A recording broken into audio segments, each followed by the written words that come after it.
Salam sehat sejahtera. Jumpa lagi di channel Mata Ketiga. Pada tahun 2002, seorang wanita berusia 31 tahun bernama Erika Mackenzie tiba-tiba jatuh pingsan, tidak sadarkan diri. Petugas medis segera datang untuk memberikan pertolongan, diikuti kedatangan seorang pendeta bertubuh tinggi besar.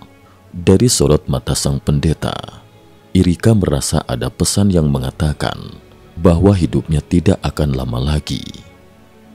Pendeta itu bertanya, "Erika, apakah kamu percaya kepada Tuhan?" Erika menjawab, Aku percaya kepada Tuhan." Itulah kalimat terakhir yang diingat Erika sebelum ia meninggal. Roh keluar dari tubuh dan perjumpaan dengan terowongan cahaya. Sesaat kemudian, Erika merasakan rohnya keluar dari tubuh. Ia melayang di langit-langit ruangan, menyaksikan para petugas medis berupaya keras menyelamatkan dirinya. Saat melihat pemandangan itu, Erika merasa bersyukur, namun hatinya sudah mantap tak ingin kembali ke tubuh fisiknya. Niat tersebut seketika memunculkan sebuah terowongan di belakangnya. Awalnya, terowongan itu gelap, namun segera berubah menjadi terowongan yang dipenuhi cahaya, kehangatan, dan cinta. Erika merasakan energi cinta yang amat besar menembus dirinya. Di tengah rasa syok, ia masih sempat merasakan sakit hebat saat rohnya berpisah dari tubuh. Namun rasa sakit itu pun lenyap dalam sekejap, berganti keindahan yang sulit diungkapkan kata-kata. Dari langit-langit, Erika melihat tubuhnya tergeletak. Ia sama sekali tidak ingin kembali karena meyakini wujud rohani inilah bentuk sejatinya yang paling murni. Ketika roh Erika melewati terowongan tersebut, tiba-tiba ia menembus keluar dan melihat bintang-bintang di alam semesta. Bertemu Tuhan dan kilas balik kehidupan. Di tengah hamparan bintang, Erika merasakan kehadiran makhluk yang seolah sudah lama dikenalnya, Tuhan. Ia yakin benar bahwa sosok inilah Sang Maha Pencipta. Erika merasa dipeluk Tuhan. Komunikasi mereka pun terjadi melalui pikiran. Apapun yang Erika pikirkan, Tuhan langsung mengetahuinya dan menanggapinya. Setelah beberapa saat, Erika mendengar suara mirip proyektor film kuno. Muncul semacam layar dengan hitungan mundur. 3, 2, 1. Berikutnya, Erika menyaksikan kilas balik perjalanan hidupnya, momen lahir, gigi pertama tanggal, hari pertama sekolah, lulus kuliah, jatuh cinta, menikah, semua peristiwa yang dianggap penting oleh manusia. Namun tiba-tiba muncul sebuah kacamata raksasa di hadapannya. Ukurannya hampir setara mobil kecil. Erika sempat bingung karena ia tidak memiliki masalah penglihatan. Namun Tuhan memintanya mencoba kacamata itu. Ajaib, kacamata tersebut pas saat ia kenakan. Bersama Tuhan, tidak ada yang mustahil, ujarnya. Begitu Erika memakainya, suara proyektor kuno kembali terdengar. 3, 2, 1. Sekarang muncul kilas balik kedua. Kali ini, ia melihat hal-hal yang selama ini hampir terlupakan, tetapi bagi Tuhan justru sangat penting. Contohnya, Erika pernah berbagi uang terakhirnya $2 pada tunawisma, menghibur orang lain yang sedang sedih, menyelamatkan hewan yang disiksa, dan berbagai perbuatan kasih lain yang terkesan remeh di mata manusia. Usai kedua versi kilas balik itu, Erika menyadari satu tema utama, cinta. Dalam proses ini, Tuhan sama sekali tidak menghakimi, melainkan hanya memberinya cinta tanpa syarat. Manusia itu air, kamu adalah riak. Setelah itu, Tuhan meminta Erika menengok ke kanan. Ia melihat wujud Tuhan lebih nyata. Tangan Tuhan diangkat tinggi-tinggi hingga ujung jarinya tak terlihat, kemudian diturunkan. Di telapak tangannya tampak sebuah batu bercahaya. Tuhan meletakkan batu itu di atas hamparan air tanpa tepi. Batu jatuh, menciptakan riak kecil yang kian membesar. Manusia itu air, dan kamu adalah riak tersebut, kata Tuhan pada Erika.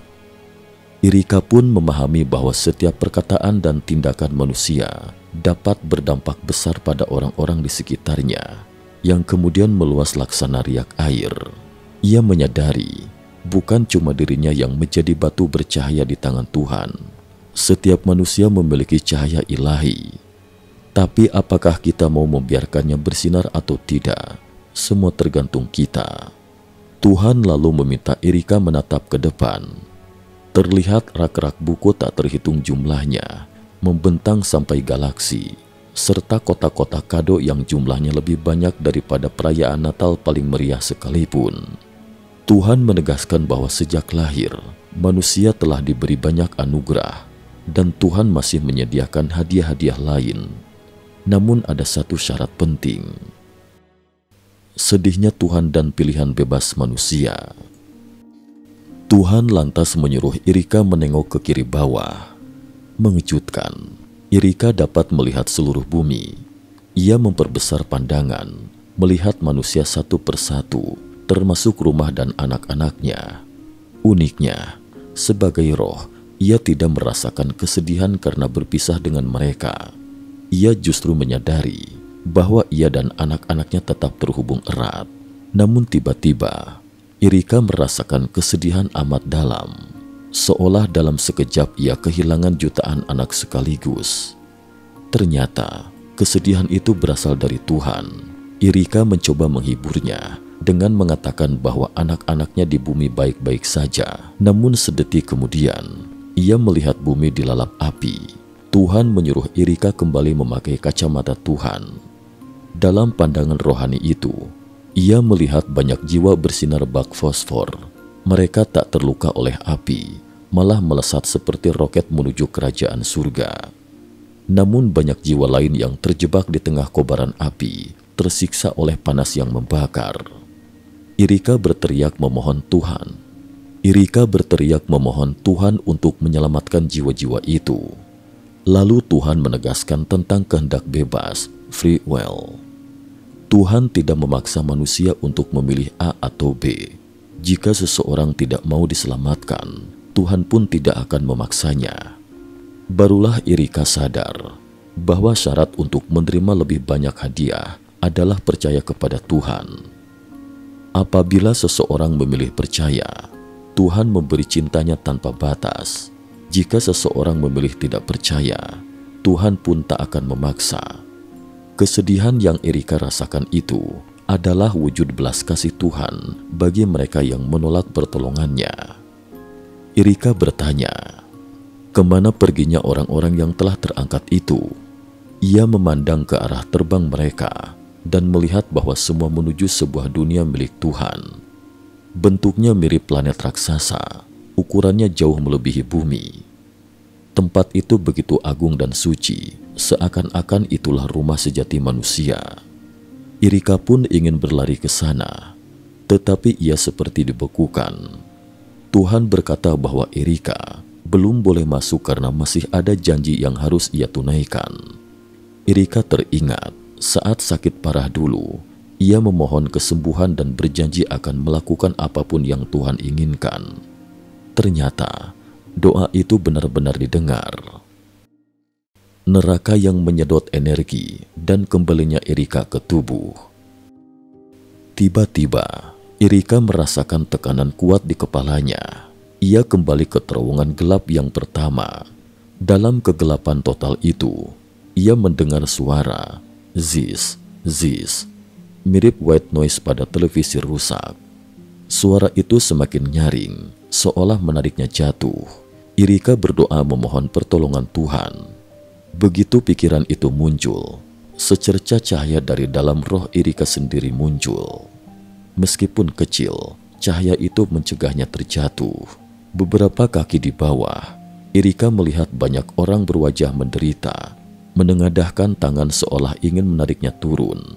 Semua terlihat sangat nyata dan mengerikan. Erika sadar bahwa ia berada di ambang pintu neraka. Ia terus-menerus memohon kepada Tuhan, hingga suatu kekuatan mendorongnya menjauh. Ia kembali ke ruang gawat darurat. tepat di atas tubuhnya sendiri. Dengan berat hati, Erika akhirnya menyatu lagi dengan tubuhnya. Keesokan harinya, dokter yang merawatnya datang memeriksa. Erika tak sabar berbagi kisah perjumpaan dengan Tuhan, melihat surga, kilas balik hidup, bahkan nyaris ke neraka. Namun raut wajah sang dokter berubah pucat.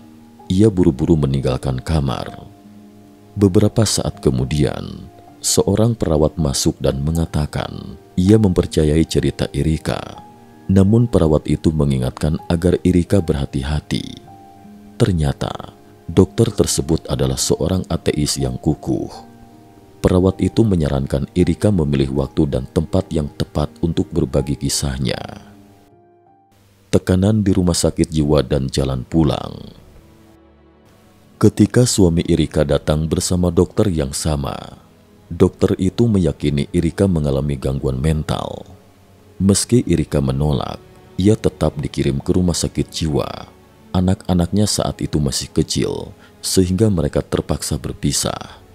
Erika juga dipaksa menelan banyak obat yang sesungguhnya tidak ia perlukan. Pernah ia harus meminum 12 jenis obat sekaligus. Bagi orang dengan kondisi mental tertentu, obat-obatan itu tentu membantu. Namun bagi Erika yang sehat jiwanya, obat-obatan itu justru menyiksanya.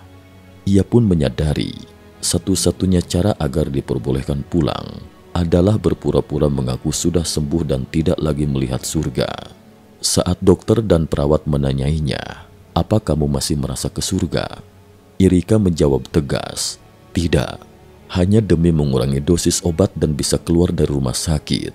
Kemudian, Erika menyadari bahwa semua ini agaknya bagian dari perjalanan hidup yang harus ia tempuh.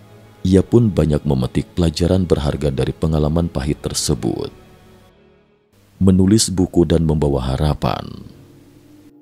Belakangan, Erika menulis buku berjudul A Desire to Belong atau Desire to Fit In dalam versi aslinya. Di dalamnya, ia memaparkan secara detail pengalamannya yang dekat dengan kematian, hikmah yang ia dapatkan, serta kesulitan hidup di lingkungan medis yang tidak memahami dan cenderung menolak pengalamannya. Buku ini menjadi sumber inspirasi dan penghiburan bagi banyak orang yang pernah mengalami kejadian serupa, tetapi tidak tahu bagaimana cara membagikannya. Seiring perkembangan dunia medis dan psikologi, semakin banyak orang yang berani menceritakan pengalaman mendekati kematian. Beberapa pakar pun menelitinya. Contohnya, Dr. Jeffrey Long, seorang ahli onkologi di Kentucky, Amerika Serikat, mendirikan Near Death Experience Research Foundation (NDERF). Ia telah mengumpulkan lebih dari 5.000 laporan pengalaman mendekati kematian dan menganalisisnya. Long menemukan bahwa masih banyak fenomena yang tak sepenuhnya dapat dijelaskan oleh sains. Ia menyadari betapa terbatasnya manusia. Meneliti pengalaman mendekati kematian membantu dirinya menjadi dokter yang lebih berempati dan penuh kasih. Ia mendukung pasien kanker yang mendekati akhir hidupnya agar lebih tenang karena yakin ada kehidupan setelah kematian. Makna di balik pengalaman Erika. Demikianlah kisah Erika, seorang wanita yang mengalami perjumpaan luar biasa dengan Tuhan, menyaksikan surga, dan nyaris terjatuh ke neraka.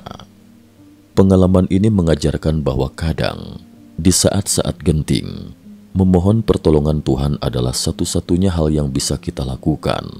Kisahnya juga menegaskan bahwa cinta menjadi tema utama bagi kehidupan manusia, serta mengingatkan kita tentang pengaruh besar setiap perkataan dan tindakan kita, laksana riak di permukaan air yang tak bertepi. Semoga kisah Erika menjadi inspirasi. Mungkin ketika dihadapkan pada ujian hidup, kita pun diingatkan untuk selalu bersandar pada Sang Pencipta yang senantiasa membuka tangannya, namun juga menghormati kebebasan pilihan setiap insan. Cukup sekian dulu. Terima kasih atas perhatiannya.